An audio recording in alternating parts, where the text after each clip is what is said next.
Jules from the UK is calling in, who apparently has proof for God. And yeah, so welcome, Jules. How can we help?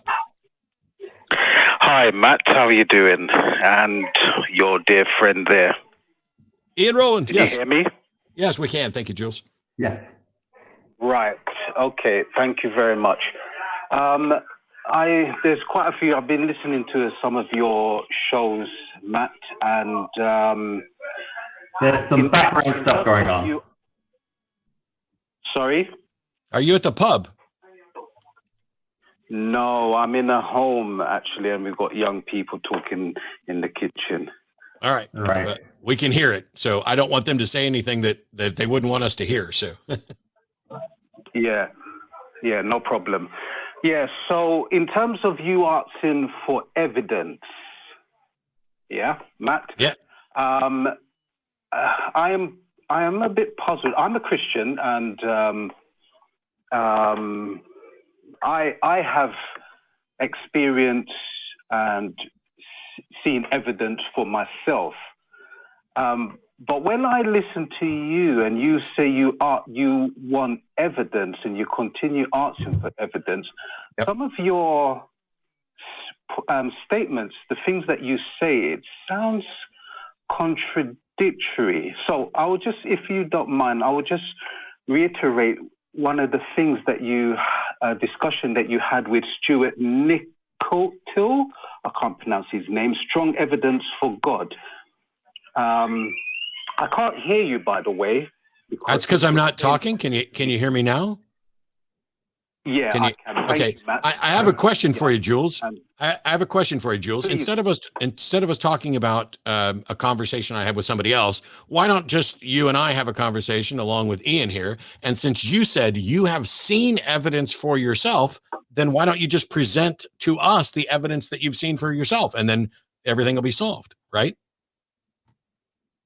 Yes, I would do cool. that. But the point that I'm trying to make is, as somebody who asks for evidence, you have stated before that even if God was to come down and reveal himself, yes. You wouldn't believe. No, that's no, Jules. That is absolutely not what I've said ever. I've never said that. I've said the exact opposite. I said I would absolutely believe, but I would not necessarily worship. Follow. Yeah, you wouldn't follow. Correct. Yes, you wouldn't follow or worship. And so correct. This is the thing, you see. All right, so let's analyze this, because if you was convinced that God came down and revealed himself to you, you would then be in the position where you've now realized that you're wrong about God. And his existence, and so you now believe that he's revealed himself. Yes, but you wouldn't follow him or worship him. No. Correct. I don't know why we have to keep repeating this. I've already acknowledged all of that. Right, are you going to present the evidence that you've seen for yourself or not? Yeah. Do you mind if I could just finish? Well, I see, we're pressed. We have like 7 minutes left. Here's the thing. I'll answer this really quickly. It's possible for me to accept that there is a queen that I am a subject to, and for me not to respect or give a flying fuck about the queen, and certainly not bow and curtsy to a queen. I can believe there's a God and not bow or curtsy to that God. That's all I'm saying. But I haven't seen evidence of a God, and no God has come down to try to convince me. You say you've seen evidence. I'd love to know that. Why are you so obsessed about whether or not I'll worship, when the first step is to convince me that I could believe? Because if you demonstrate to me that a God is real, maybe I'll worship. Yeah, but I would move on to what my experience and my understanding. But the point why I'm drawing up these points is because no matter for what I'm gathering from you when I listen, is no matter what evidence you do see, it's not going to even convince you to then follow, or as you said, worship. And so my thinking is, logically, if somebody was God was to reveal himself, Jules, why is this an issue? Yes, are you going to present the evidence that you've seen yourself, Or are you going to keep harassing me about having a reasonable position that any being who demanded worship couldn't possibly be worthy of it? No, I thought we will have a conversation. I thought that you said you would like to have a conversation. I've already answered your question. You are just now repeating your frustration that I don't want to worship a God. I'm asking for evidence of a God. You're either going to present it or you're going to keep harping on this thing that makes me hang up. So would you present your evidence that you've seen for a God? Okay, then now let's go on to the evidence. Okay. Right. So my evidence is there are many evidences. It's not just one. So Give us your best. In terms of sorry. Give us your best. Give us the best one. Did you say something? Give us your best one. My best one. Frankly, one cannot say, "Oh, this is my best one," because in terms of coming to evidence of any matter, you build up evidence that is weighty. Jules, you now have 30 uninterrupted seconds to state the evidence that you've seen and to stop him hawing around and talking about how there's many evidences and one cannot frankly say one is 30 seconds. Present your evidence or go away. Well, now, okay.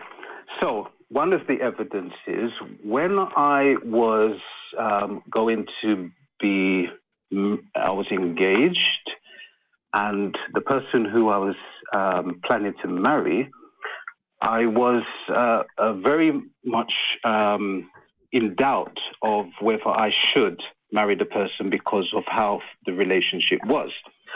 So being a Christian, when I was a Christian then, I prayed to God and I asked God in my mind. I didn't pray out loud. And I said, God, please show me. I need to know. Give me direction of should I or should I not? And so as I prayed, and I prayed in my heart, not speaking out loud, and I said, God, from your Bible, I want you to show me clear cut what you want me to do.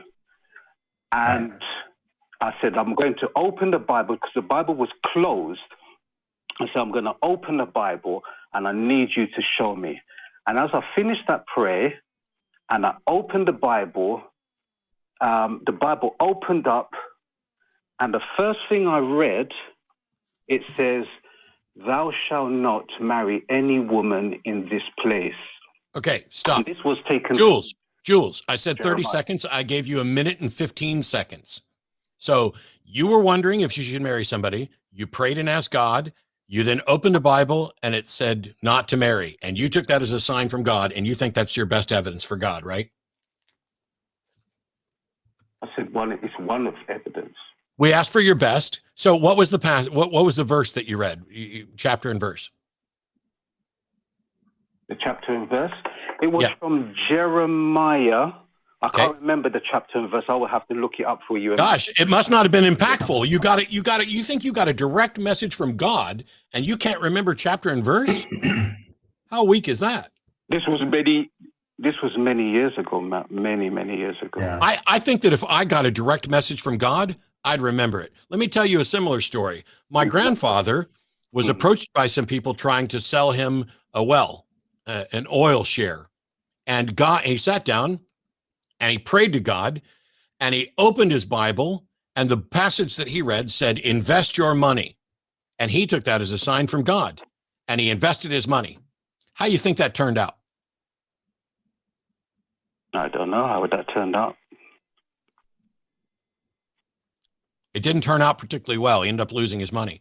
You don't know what would have happened if you would have gotten married to that other person. You have no way of demonstrating that this is in any way a message from God. And it's completely unimpressive because I have played this game before. I can open the Bible right now. Here we go. Let me ask a question. Should I hang up on Jules? Matt, can I hang on. Matt, Should I hang up on Jules? Here we are. Isaiah chapter 10.